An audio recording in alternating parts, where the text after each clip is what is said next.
Welcome back, YouTubers. Today we're talking Chinese cars. If you're new to this channel, I'm just vlogging about stuff in China as an expat in China. Some things maybe you might find interesting, but Chinese cars have come a long way. They're looking really impressive. I'm driving one right now. Being new to this channel, please don't forget subscribe to this channel. Let's get on with the drive.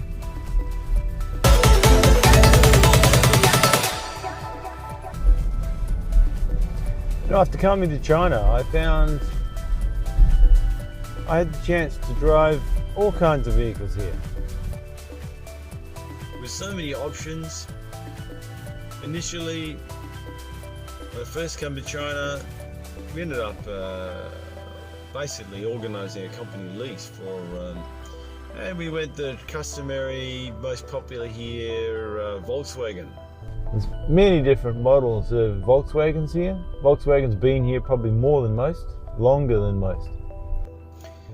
When you look at the car industry in China, it's being driven now very heavily by the Chinese government, emphasizing the EVs, electric vehicles. Electric vehicles in China are becoming so popular. There's many companies exporting now electric buses. Electric buses are everywhere in China. Electric taxis. There's big fleets of electric taxis now in quite a few different provinces. Almost 50 different brands on the market here now in China. Some are small, some are medium-sized. One key issue with electric vehicles here is the driving distance. I've driven a couple of Chinese cars now. This is the second one. I previously, just for a bit of fun, I tried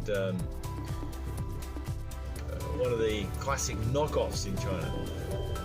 There's a car here called the Land Wind, which is a knockoff of the Range Rover Evoque. Caused a lot of stir when that was released in China, because it was so much similar. And yeah, there's been a few knockoffs in China. There's a few knockoffs of all kinds of things. The Chinese have taken quite significant leaps now forward in terms of the technology, applying the technology, and also the manufacturing methods here are getting quite advanced. Now, I've been driving this car for a bit over 3 years. 3 years, and this car is smooth, it is beautiful to drive. It's got power when I need it. It's got options here for economical mode. It's got the special power button, sport mode. Got to use a sport mode. Not much chance to use a sport mode though in China, because sport mode is well, speed, maybe on the highways. I've taken this for several trips on the highways. It's got some beautiful technology in here for the highways. When you're cruising on the highways, this has got clear, not just road lane assist in terms of warnings. This actually will drive the steering wheel out of your hands to keep it in the middle of the road. It's using all the cameras around this. It's got 360-degree camera coverage, and it's using the cameras to track the lines on the road, in front of the car, behind the car. As soon as it sees the car is going off track, it will tweak the steering wheel in your hands if you want this engaged. So if you turn this on, you engage it, it will tweak the steering and just assist you, correct you to keep it on track in the right lane, in the center of your lane. Which is a beautiful thing with the cruise control enabled and this setting for the highways. You're very, very difficult for you to get off the road China's become very good at loading up the tech in the cars. This has got surprisingly good software. It's beautifully integrated together, very easy to control with a couple of simple wheel, which I'll show you later here, in the center console. Rotating wheel and a couple of push buttons. All can be operated by one hand, all represented on the screen here in front of me, which gives a perfect view of what's going on, all the controls. It's got crazy amounts of in-cockpit controls for lighting. All can be controlled at the fingertips here and even on the touch screen here. The integration of the Bluetooth and the rest of the electronic connections to the vehicle are so stable. Hands-free, works perfectly. This has got a very small rear window, very hard to see out the back there. So they wanted to keep the design of this vehicle.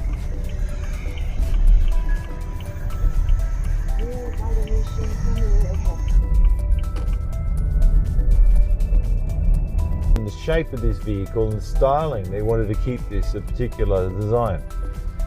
So they've gone with a very small window at the back. It doesn't do much.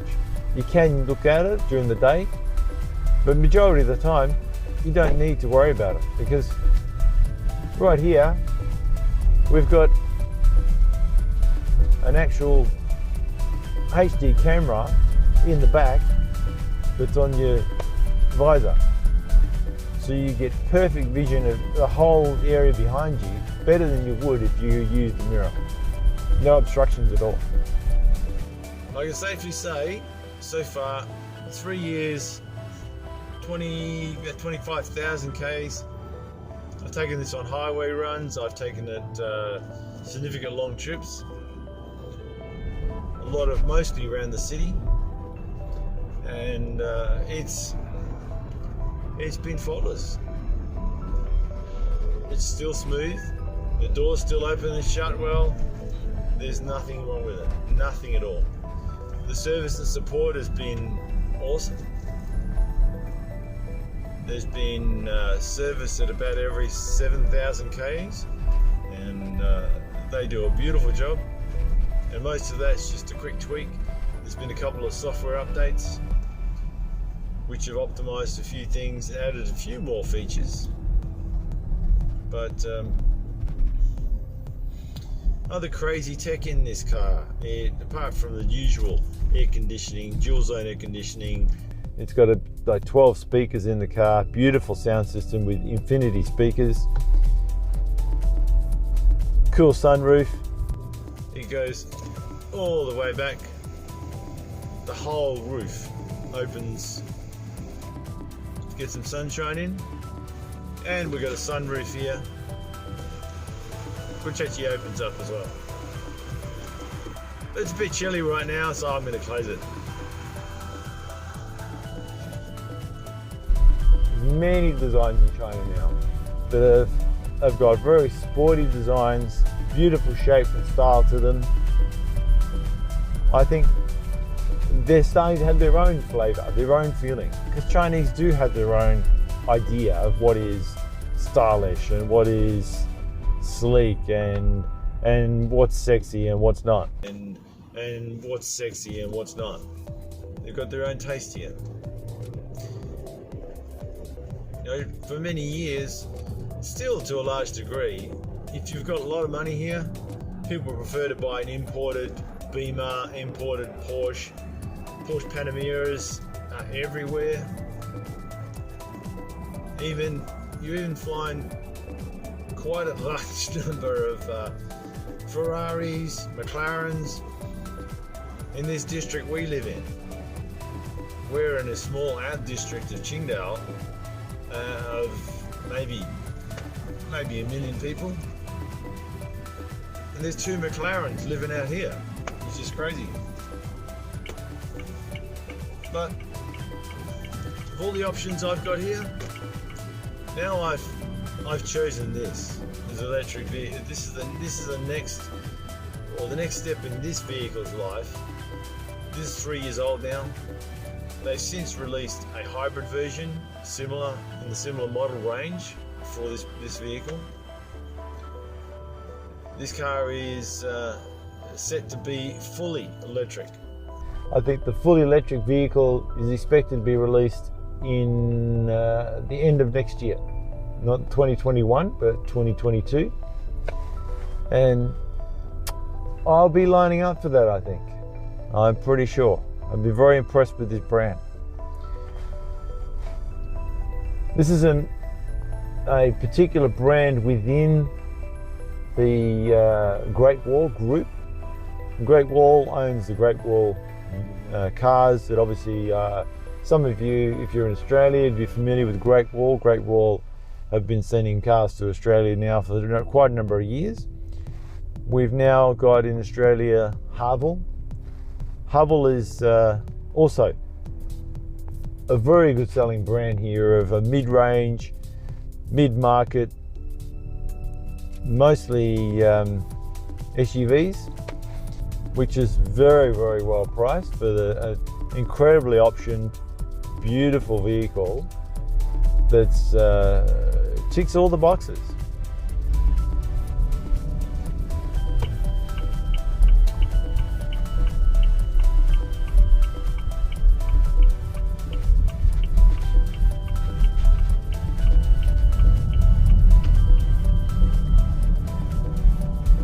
So, do you think China's copying everything? I don't think so, not anymore. I think China's come a long way in their technology and their expertise in manufacturing is now leading in so many fields. They're probably now, in the automotive industry, they're hitting new levels in terms of their capability.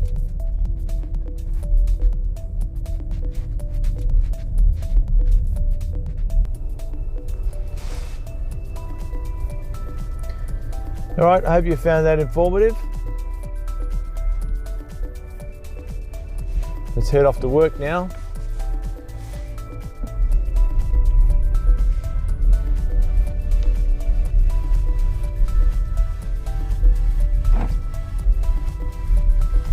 It's a brave new world in China. The target set by the government to, I think, 2025. 2025, I have to stop building combustion engine vehicles. It's a pretty ambitious target, but Chinese companies are feverishly trying to prepare for this.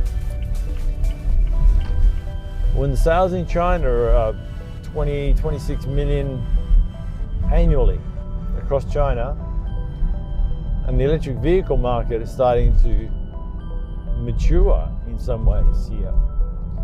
From small cars to some larger vehicles, buses, taxi fleets, it's everywhere. So the next 2-3 years is going to be very interesting to watch. I'm looking forward to it, living in this environment and going through the change. I think it's going to be exciting.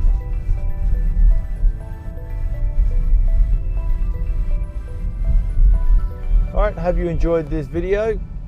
You can see what I drive in China, a bit of an insight into the car market in China. If you like this video, don't forget to subscribe.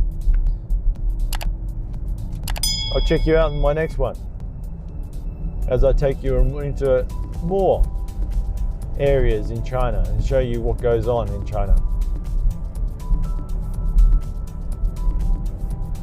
Catch you in the next one.